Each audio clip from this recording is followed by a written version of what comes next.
Well, good morning people. Thank you for coming back to the channel.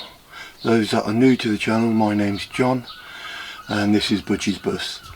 If you are new to the channel, could I ask you to hit the subscribe button down in this bottom corner, hit the like and the notification bell. This will help our channel and help us to bring you more video logs. Yesterday I showed you how the solar system's gone in and what I've actually done.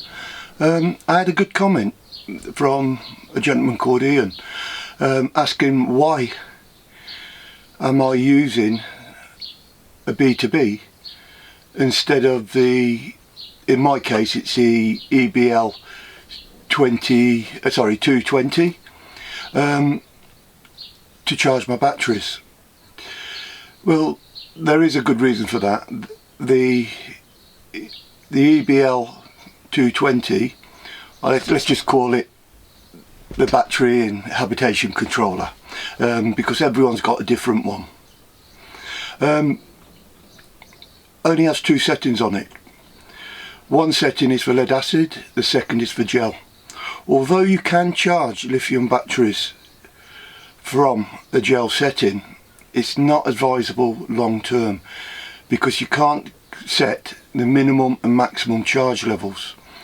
If you continually drop down below the 10%, then you will damage the cells in your lithium batteries, and in my case I've got 4, and you're looking at nearly £2 worth of batteries.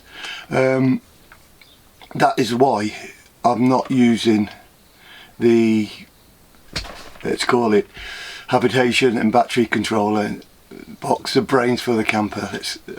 I'm using the B2B. The other reason is that the brains of the camper, the EBL actually only puts out low amperage, around about anything between 2 to, it could be as high maybe as 16, 17.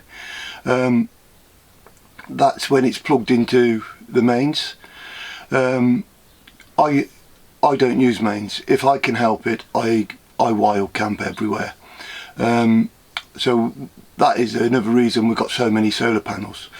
The other thing is that with the EBL, it will only charge the batteries, like I said, if you're plugged into the mains or you're driving. Again, both are low amperage. The Sterling, which I'm taking out today, and the Victron B2B, both put out 30 amps. So you start your engine, once the voltage the voltage coming from your alternator reaches a certain level, it will kick in, and once that kicks in, you'll charge up your habitation batteries twice as quick, or even more. It could be even up to 3-4 times as quick as you would be having to drive around with the original system in place. The other thing is the little thing I pointed at and called this little box. That is the actual solar controller that we purchased for the motorhome that plugs into the EBL. It's the LR 2018. What that does, it will charge your starter battery up to 18 amps. But again, that depends on the sun, so it could be less. It will, once your starter battery's at the right level of charge, it will then switch over and charge your leisure batteries. But once again, it goes down to the gel version, the gel problem. So I have actually totally disconnected the charging part from my leisure batteries due to the fact that they're lithium. So I hope that helps explain to anyone else who was wondering. But thanks, Ian. That was a good question. I was totally wrong for not explaining it, and I appreciate you asking the question. Okay, today I'm going to swap the,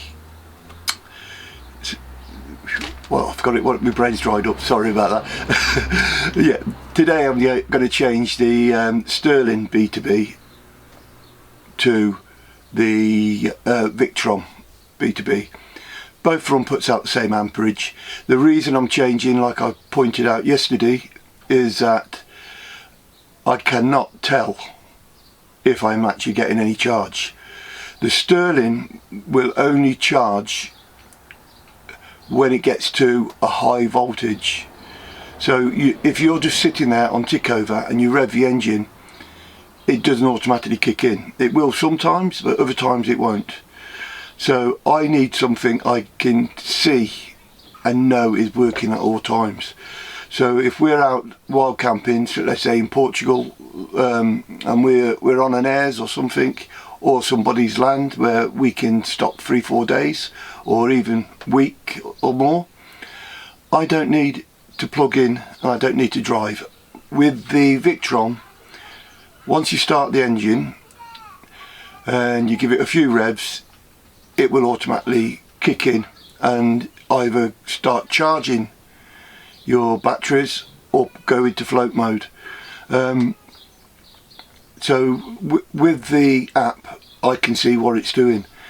So if we've had 2 or 3 days of rain or more and we've just used leisure batteries, I can still just start the engine without having to drop my legs on the hydraulic system and drive around for a bit. I can just start the engine, give it a few revs, let it kick in, and then it would just run and charge. So that's it then. I hope that explains why I've done what I've done. So yeah, again, I'm not going to show you me actually installing the B2B and the extra solar controller.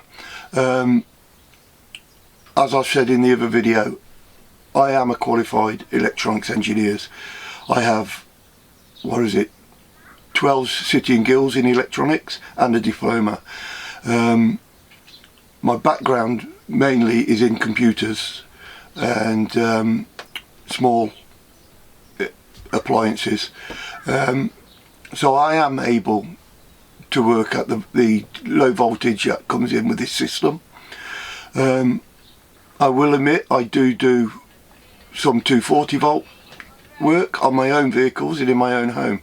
Again, that's because I'm confident that I am aware of what I'm doing.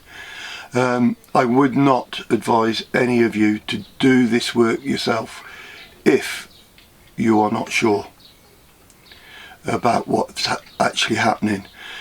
The other thing is like we had the giggle Karen and I did where I said don't believe everything you see on YouTube. There is a lot of information out there on Victron, on solar panels and put electrics in your motorhomes and that lot. Some of them are, let's just say, very close to the danger mark. They don't explain what things can happen. They're showing you what they're doing, and if you copy them, you don't know. If you make a mistake, you can burn your motorhome or caravan down. You know, the investment you put into these are tremendous. So yeah, I hope that explains. Sorry if I've waffled on a bit about this. I really just wanted to put this out to explain to you what I've done. So thanks for watching. Those of you who are new to the channel, please like and subscribe. It doesn't cost you nothing, like I said, it is free. So for now, stay safe, take care, and most of all, happy travelling to you all.